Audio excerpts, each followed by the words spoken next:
СДСМ и ДУИ ја одбија точката за разрешување на притворената специјална обвинителка Катица Јанева. Точката денеска на барање на опозицијата требаше да се најде на дневен ред пред пратениците во собранието. Со 58 гласа беше одбиено барањето на координаторот на пратеничката група на ВМРО ДПМН.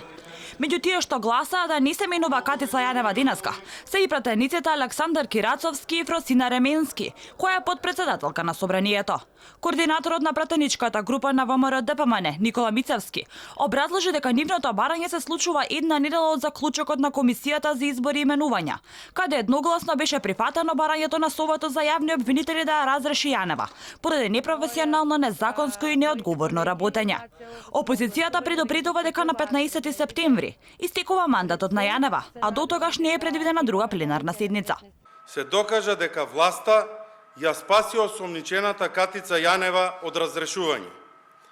На денешниот предлог од страна на ВМРО ДПМН е да се стави на дневен ред како прва точка разрешувањето на осомничената специјална обвинителка Катица Јанева.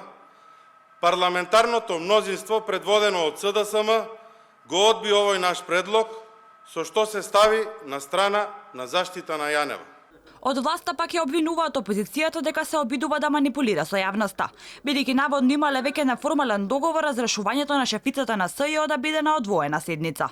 Пратеникот и портпарол на СДСМ Костадин Костадинов вели дека ВМРО ДПМН застанува на страната на криминалот. Јас не гледам ништо друго освен очаен обид од страна на ВМРО ДПМН, на пратеничката група на ВМРО ДПМН, за да ја дефокусира јавноста од сето она што се случуваше на вчерашната лидерска средба. За разрешување на Катица Јанева е потребно мнозинство од 80 пратеници.